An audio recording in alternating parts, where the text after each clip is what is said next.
Hello, everyone. Welcome to our last episode of our coverage of Avengers Time Runs Out.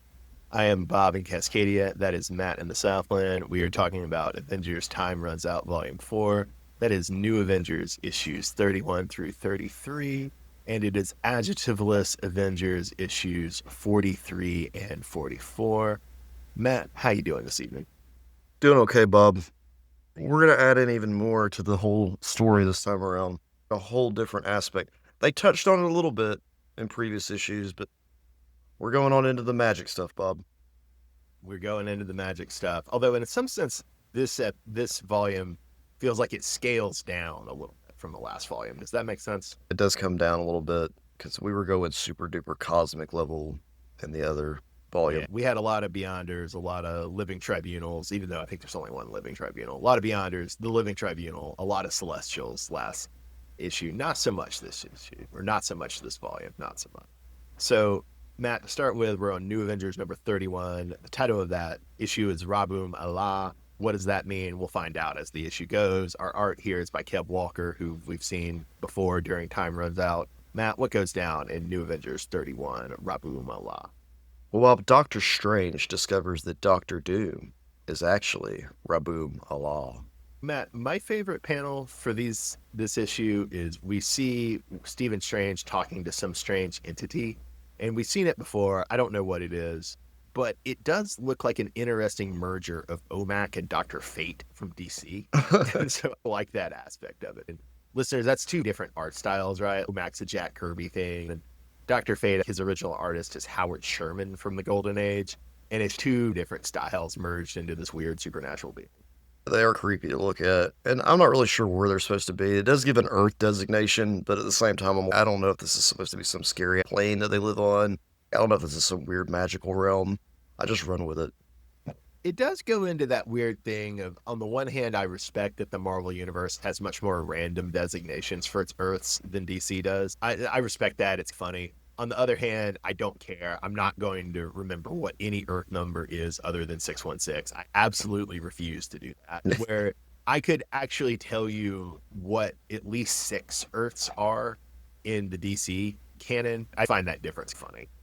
The designations in DC are a little more obvious. Ridiculous that our Earth would be Earth 0 or Yeah. and then Earth 2 or 3. That is pretty ridiculous. But But yeah, I can't remember what the number is for the Ultimate Universe, nor do I care. I don't either. I just call it the Ultimate Universe. That's what you call it. Matt, so my guess at your favorite panel was when we see the Black Swan surround Stephen Strange. Was that correct? No, Bob, it wasn't. It was a little later on where we finally do get the Doctor Doom reveal, and he's got purple smoke all around him. Very cool and magical going on. The name Rabum Allah means nothing to Matt, but when you add purple smoke, he's sold. Yeah, it's pretty cool. My understanding, Bob, is that Doctor Doom has been traveling back in time. Correct? I guess. Oh, you guess. I keep up with this stuff. Dr. Doom's been traveling back in time, messing with stuff. He's killing the Molecule Man for some reason. I don't know. But when we get to that issue in a moment, you're going to have to explain to me what's going on.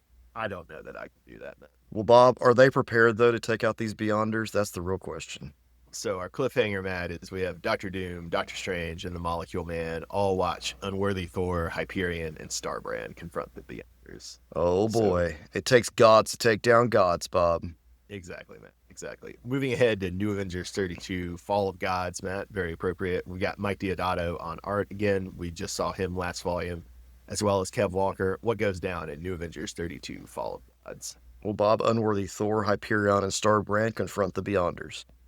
All right, Matt, I'm going to give you a list of grisly multiversal Avengers fates, and I want to know which you prefer of the list. So we see Night Mask get aged back to being a zygote. Haha, I called you on this crap last time. He is de-aging. But I don't know if he was already de-aging then. Was it foreshadowing? I don't know if it was. Look at that Hickman with that clever foreshadowing. If you need to tell yourself that it was. Then we have Abyss and the Ex-Annihilate on a different page. They turn themselves and a Beyonder into an energy tree. It's cool, I gotta say. It's neat. I'm not gonna lie. Starbrand getting impaled. That was a given. That one the dude was gonna blame. He to me reminds me of the dude in Captain Atom. Oh, ouch. You impale him and he was going to blow up. The man's a star. He's a big bag of gas. And then you got Hyperion getting his eyes gouged out. It was all right. You see this often with gods, Bob. They always get their eyes gouged out. Then you got unworthy Thor getting disarmed. That's where the scary was, right there. Dude gets his arm ripped off. He Yeah, continues to fight without it. Matt, your favorite is unworthy Thor fighting without an arm. That was awesome. Blood Okay. and everything. Even though you're scorning the mythological parallels of it, I would go with Hyperion getting his eyes gouged out personally. It was cool, Bob. But come on, all these gods always get their eyes. Odin. Even Thor might even have his eye gouged out in this book. I do think it's funny that this is basically the end of all of the new characters Hickman brought in or reimagined for the Avengers run. I don't think they really play a role in Secret Wars. They're not dead. They just won this. I know they're they're dead. Oh, they're dead. Oh, wow. Yeah. I didn't realize they were dead, so I didn't really have any emotion, but I also didn't know much. Obviously, Thor is coming back, and I think Hyperion is back too, because I think there's other comics with this version of Hyperion after this, but I don't think the others come back, although maybe I'm wrong. Maybe there's going to be something in Secret Wars that makes me look totally foolish. See, when everything goes white at the end of the issue, Bob, I didn't know that meant, like, death. What else would it mean, Doc? I thought that if it all turned black, it might be death. Light might be good. This means 0 hour. Yeah, no, these issues are about the end of everything, Doc. End of everything. Everything dies. You're right. Okay. Yeah, Well, yeah. there we go. So, the cliffhanger for New Avengers 32 Fall of Gods, Matt, is we have Thor laughing because he realizes he's no longer unworthy because he can't lift the evil Mjolnir. And so he then tells Hyperion, the occasion demands that I offer you a drink, but unfortunately I have none. Then Hyperion very sweetly replies, that's because we drink it all, brother. We drink it all, brother. Slap on the back. Let's fight these things. Then blind Hyperion and disarmed Thor presumably get murdered and mobbed. And everything goes white. Matt reads as a positive for some reason. Matt read as, I thought Dr. Doom fixed something, so they're not going to die. Doom is definitely doing things, Matt, but I don't know that fix is the right verb there. He's definitely exploiting the problem. Doom is taking advantage of the problem. The next issue is Avengers 43. All that's left is ashes. Mike Mayhew is on the art. Tony Stark is set free as the Universal Empire begins its assault. What was your favorite panel in this issue? To remind everybody that there's a bunch of ships coming to Earth to destroy Earth when an incursion's about to take place, which will destroy Earth. And Rocket Raccoon is dunking on us. The ships are coming to destroy the Earth. We're being dunked on by Rocket Raccoon. Matt apparently takes that personally. I do. So, Bob, my favorite panel in this particular issue is we have Gladiator, who's in charge of this Universal Empire. He wears all black now, and he broadcasts himself to the entire Earth. But he shows up over cities as this giant hologram. And in some cities, he shows up as smaller holograms. So it was just awkward to me. That's why it was my favorite panel, having all the different gladiators. Matt doesn't like the idea of Gladiator appearing in a personalized hologram. Yeah. Tell him that he's going to destroy the Earth, and Matt needs to make his peace with it. It was an awkward message and an awkward way of giving out that message. It's better to know that the world is going to be destroyed than to know that we're about to blow you up. We're on our way.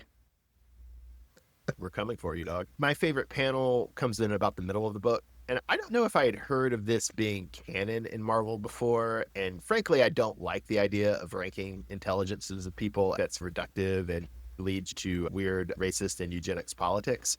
But that aside, I do like Reed Richards and I do hate Tony Stark, Matt. So I do like the idea that Reed is objectively smarter. I agree. Do you agree that intelligence is more like a spectrum?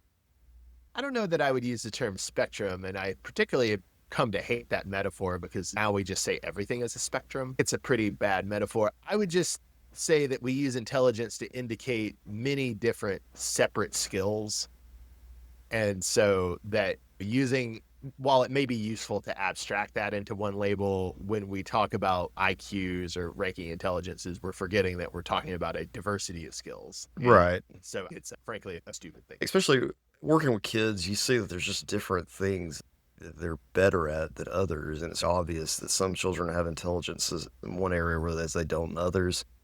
And when you look at the intelligence tests they do administer, the psychologists and stuff, it's several different domains that all make up that score. Some of these kids will score high on stuff and be strong in one area, but weak in another.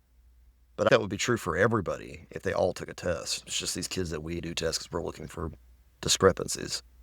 Most people probably have pretty concentrated, pretty dispersed strengths and weaknesses in terms of intelligence and in Right. terms of those capabilities, and creating a hierarchy based on that Yeah, seems that doesn't really very, help. very Yeah. silly. Very silly. So, Matt, my guess at your favorite panel was maybe the opposite of this whole discussion, which was a nihilist saying, "Sweet death brings resurrection." Man, all these resurrection Easter eggs. We've got a nihilist, the callback to Hickman's Fantastic Four run before, and we got the call forward to Hickman X-Men with the Cyclops and the Phoenix Egg. Our cliffhanger for Avengers 43, All That's Left Is Ashes, is Tony flying into the sun. If I'm remembering right, is that to provoke some sort of solar flare to disable the United Empire fleet? Is that right? I think it's an Icarus metaphor. Well, that too, that too. All that brings us to New Avengers Yeah. 33 in Latveria. Flowers die in the summer. Art by Mike Diodato again. Matt, what goes down in Latveria? Flowers die in the summer. This was the issue, Bob, that I mentioned earlier, where I think I understand what Doom is doing to some degree, but I don't understand how Molecule Man plays a part in it other than being the catalyst. He's trying to exploit Molecule Man's powers to usurp the Beyonders' powers. The summary I have for this issue, Bob, is that Doom kills Molecule Man across time and space, starting a religion and planning to destroy the Beyonders. I'm not sure if this will answer your questions, but if I'm remembering correctly, we're not done with the Molecule Man. That there's still going to be a role for the Molecule Man in the new Secret Wars. So maybe you'll get a little more clarity about Doom's relation to the Molecule Man's powers there. Does that make sense? That would be nice. That's my main issue is that I don't understand what Molecule Man is doing, and I don't understand why Doom is having to kill him across all the time and space. Powers, Matt. God powers. The idea is that Doom is supposed to be somewhat like Kang the Conqueror here, and that he's taking on a new form. Good connection. I didn't think about that at all, but that's a really good connection. Ra- It does Rabu it does call Malone. back it does call back to what we were saying with Captain America time jumping forward to Kang, Immortus, and Iron Lad in Avengers right before Time Runs Out started. That's a good connection. It's the same idea, but that was at the end of the universe, right? Yeah, that was The at the end. Doom's going to the beginning. There's a nice little parallelism Yeah. there, right? Or yeah, a nice little Yeah. reflection. So your favorite panel was this reveal of the multiversal dooms in the same way we saw the different temporal versions of Kang earlier. Yeah, I like the way that they're drawn. They're very interesting to look at. And then below that, you see the multiversal versions of Molecule Man are all the exact same. My favorite panel was along similar lines. In the middle, we see Molecule Man's energy envelop Doom's body, and it makes Doom look like eternity, the marble cosmic being. So Doom looks like eternity, and all this is happening as Doom stabs the molecule. It was a very neat image. So, Matt, my guess at your favorite panel, and it turns out I was wrong because your favorite panel is the multiversal dooms, but my guess at your favorite panel was when we have towards the end, Doom fulfills the dream of every reader who doesn't have childhood nostalgia for the original Secret Wars, and he makes it so that we never have to hear the word Beyonder again.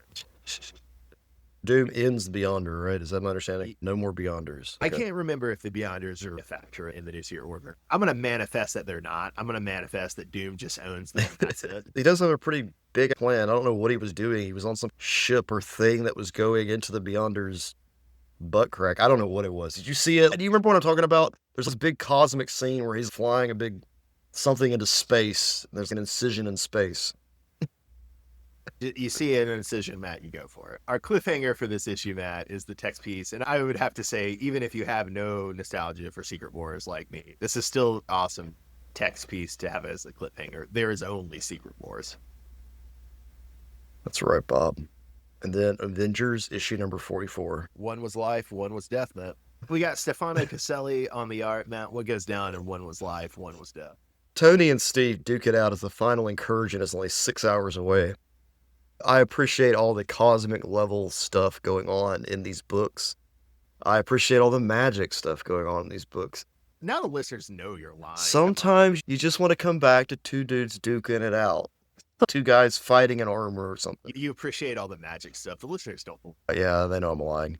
Matt, my guess at your favorite panel was early on where we have Captain Universe yelling at Tony Stark for destroying the universe. Bob, that is not my favorite panel in this issue. There were so many better panels in that. I just thought you would like to see Tony Stark get yelled at by the embodiment of the Mother Universe, man. It was random, though. Mother Universe is going off on Tony. It was good. Tony deserves it. He's terrible. I did want to interrupt with a minor bit of trivia, Matt. So Hickman wrote an Ultimate Hawkeye mini. I read that mini. I don't remember that miniseries at all, but it is absolutely wild to me how this is the last Hickman Avengers issue, Matt. We made it. This is the last one. And so much of this issue is spent just chilling with Ultimate Hawkeye, who's even more boring than 616 Hawkeye. And it's also just wild because how the story is going, this is obviously it's not, we're not stupid, but this is theoretically the last Marvel comic ever. This is it. Yeah. This is the end of it. And we're spending so much time on the Ultimate Universe and so much time on Ultimate Hawkeye. That is a very interesting choice. Ultimate Hawkeye is so close to Disney Hawkeye. Jeremy Renner.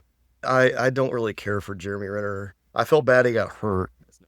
That was just a little bit of incredulity, the prominence of the Ultimate Universe and Ultimate Hawkeye in this comic. But my favorite panel was further along, where we see T'Challa is disliking Barack Obama. And I like that. That's fun to me that T'Challa would dislike Barack Obama. My favorite panel is this awesome battle between Tony Stark and Steve Rogers. At one point, Tony Stark takes a shield to the face, but Tony Stark is not wearing his Iron Man helmet. It looks so painful. So are you just glad we didn't have toy Captain America shields when we were kids, Matt, and weren't slinging it into each other's face? No, and this was obviously drawn in a style, Bob, that's reminiscent of something else. Yeah, so you get the Dark Knight Returns vibes off Caselli's art here, where we have Steve and Tony just beating on each other as the Shi'ar blow up the world and the universe is ending. Oh, yes, from Frank Miller style. It's cool, though. It was really neat because you have the older Steve Rogers, because he's aged or whatever, and he's got on some armor. I don't even know how intentional the Dark Knight Returns vibes initially were, but since we're dealing with old man Steve Rogers because of the Rick Remender run, it's just, well, might as well lean into it and make it full-on Dark Knight Returns. One other parallel, Matt. It is interesting to think that makes Steve Rogers Batman and Tony Stark Superman. That's interesting. Or is that the opposite? Tony Stark, billionaire, lots of armor. He has an armor suit. What else? Darker color schemes. What has he done that's evil compared to what the Batman and Frank Miller's Batman did that was evil? This Batman destroys the city, I guess, in Dark Knight Returns. Yeah. Takes actions that lead to the destruction of the city. Tony Stark takes actions that lead to the destruction of the entire Marvel multiverse. Steve Rogers, American embodiment. It's more establishment, more brightly colored. And that's why I had it mixed up, is because it's old Steve Rogers. It more seems like he's Batman in Dark Knight Returns, whereas Tony Stark is still pretty close to how we think of Tony Stark, right? And so that makes him more akin to Superman in Dark Knight Returns. Right. Because basically, it's what if Clint Eastwood played Batman in the Dark Knight Returns film, and what if Clint Eastwood played Steve Rogers in the Civil War film? Yeah, so definitely on the more symbolic level, it's Cap is Superman and Iron Man is Batman. But on the more just the way it plays out here visually, there's a bit more of a connection between with the Steve art style and Bruce Wayne. Yeah, which is interesting. We're leaving off here with there's only two universes left. One is the universe we all know, the 616. The other universe is the Ultimate Universe. No, they're gone. They're gone. Oh, they're technically... The universe is over and Doom remakes the whole universe. Technically, they're gone, yes. No, they're not technically gone. They're gone. Oh, they're completely gone. This is the end of the Marvel universe. There's no more... Okay. When we just fade to white at the end of things... You really struggle with the fade to white, don't you? This is just like in 0 Hour or Crisis, dog. And you know how confused I was with that when I was little? Remember? My grandpa literally took me back in the comic book store because we thought there was something wrong with the comic, Bob. I struggle with white pages. agree with you that Crisis on Infinite is 0 hour confusing, but I don't think the fade to colored pages is the source of the. I think it's everything else. Maybe I'm gonna look like a fool because maybe I'm remembering Secret Wars totally wrong, but I think when we start Secret Wars, it's just we're in a new universe that has been totally dictated by Doom. This is it, dog. So That's what I mean. we go to Doom World, Yeah, no, Doom Universe. When I was saying earlier about it's wild to spend so much time with Hawkeye, that this is because this is literally in some sense the last Marvel. This is comic. the end. This is it. Yeah, it's done. And this is the end of the Ultimate Universe for about a decade. Moving forward, we're gonna have a whole different thing to look at here, a whole new world. Feel free to make fun of me as we start Secret Wars if I'm wrong, because I might be. So we've had two big crossovers in the Hickman era, right? We've had the Infinity and we've had Time Runs Out. So I was going to ask, do you have a preference between the two big crossovers we've read so far? If I had to go for one, I really liked Infinity, just because of everything dealing with Thanos. There's a lot more variables in Time Runs Out. There's a lot more to keep up with in Time Runs Out. Which is crazy if he told you that as you were reading Infinity, that it gets more complicated. Infinity, I can digest better now. And I almost want to go back and reread it, having the structure of Time Runs Out, what's going to happen already in my head. Hickman has trained you to read, Hickman. Now that I understand Hickman's structure, I can have a deeper analysis of his work as we continue our series.